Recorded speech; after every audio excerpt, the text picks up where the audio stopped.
Should you summon for Nefer and Furina? The short answer is actually no. But let's go ahead and let's see what these banners look like. Now, the reason why I say no is because Columbina is likely to replace Fiorina for these newer age DPS care. And the reason why I give a blanket answer of no for Nefer is because Nefer is likely to also need Lauma, right? We don't necessarily know how dependent Nefer will be on Lauma. With Flynn's, we were obviously able to see, like, oh yeah, you really like to have a Nefer because, you know, we had seen Flynn's gameplay and stuff. Whereas I'm not so, like, the thing is, again, Columbina, right? Columbina, again, could end up being a good Lauma replacement. And then Nefer's looking like a good DPS. And if you get Lauma on top of Columbina, then she's looking like a great DPS. However, we don't know that yet. That's the big issue that I have with Nefer, is that her performance right now, I don't know how it's truly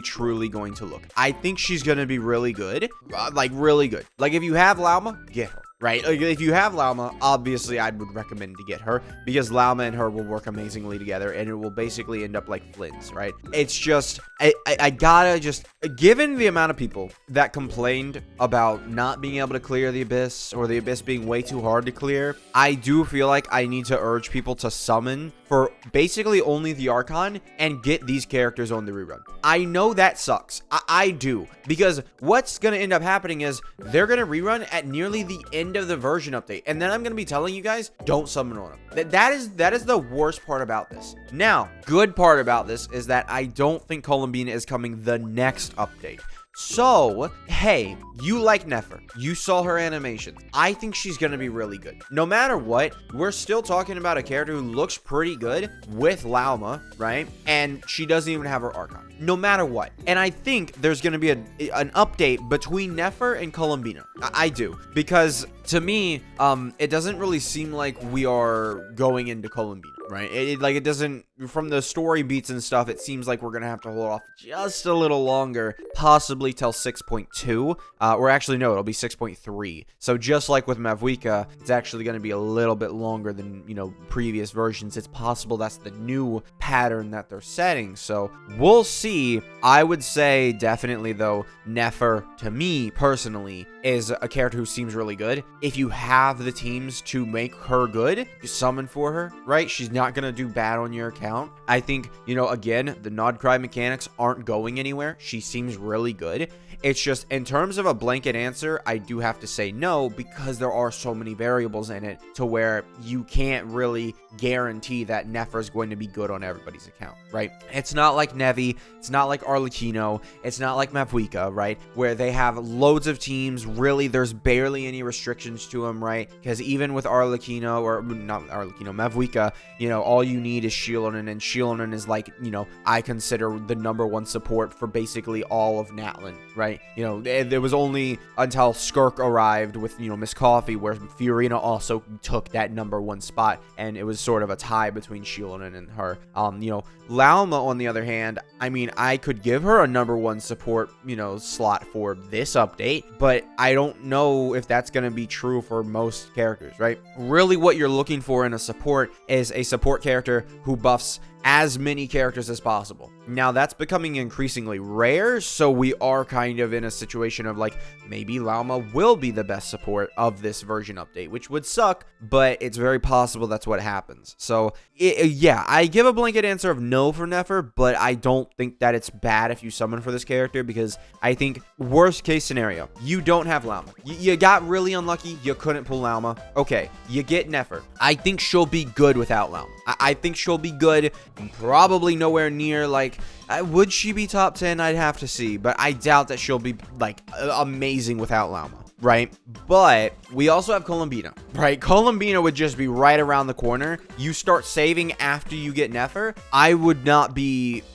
I think it's not a bad decision, especially also depending on how many summons you have, obviously. Like, if you're coming into this banner with 100+ summons, you win your 50-50. That is a huge W, because what that's going to end up doing is you're just going to be able to save all the summons from 6.0 or 6.1, save all the summons for 6.2, and then get Columbina from all those summons. That can work. right? And I do think that's a good idea. Now, for the weapon banner, absolutely. Oh, that's not the weapon banner. For the weapon banner, absolutely not. I can't recommend a single person look towards this weapon banner. The issue is Fiorina's weapon. And also, I think that Nefer's con, her C1, is very close to her weapon. Now, her weapon, options, probably not that great. Catalysts really have annoying weapon options in general. Like, that's kind of just their gimmick for some reason. Like, whenever I'm, like, trying to build a Catalyst character and I don't have their signature weapon, it's really annoying to build them, right? Like, with, Hu Tao, or not Hu Tao, with polearms, it's like, oh, you have your standard Staff of Homa. You don't really have a weapon like that for Catalyst, right? You don't really have a weapon like that, I feel like. So, kind of an issue, but overall, that's kind of my thoughts on these banners. And I guess, so yeah, I should talk about Fiorina. The reason why I'm saying no for Fiorina is because I do feel like this character is going to get outdated. Again, though, if you summon on her, right now, if we look at her performance, it's not bad. I equated it to basically you're summoning for Arlecchino. That's what it feels like to me. Fiorina is still really good. It's just she's not, she's not recent. And the issue is when we get a recent version of her, which I expect to be with Columbina, I just don't know how she's going to go. I don't. You do need quite a bit of Hydra characters. Fiorina E-skill constant application is very useful. I prefer it quite a lot of times over, Yelan and Xingqiu. I do prefer it sometimes. It's very, very iffy on, what your account looks like. For Mavuika, right? Let's say you summoned on Mavuika for Mulanni, right? Fiorina would be a great option for someone to grab. So getting Fiorina would allow, Mavuika to use Vape very effectively, and then Fiorina herself would then support other characters on your account. So I don't think I can say Fiorina is a bad choice. Again, this isn't like it's not bad, but it's not, wow, go summon. Like, I can't just, like, flat out tell people, go summon, this is a great banner, super amazing. Overall, not that great. And if we go ahead and we look, Cole, Xingqiu, and Yao Yao. Yao Yao is basically dead. I have not used this character in I don't know how long. I haven't. I genuinely haven't. The only time I've used her is when I'm doing some weird team where I don't have, another Dendro, or I'm just, trying to get a healer on the team. I think my Yao Yao is level 70, maybe even 20. I don't know. I don't use this character. She's kind of useless on my account. Cole is literally free. She does have some important constellations from what I remember, but it's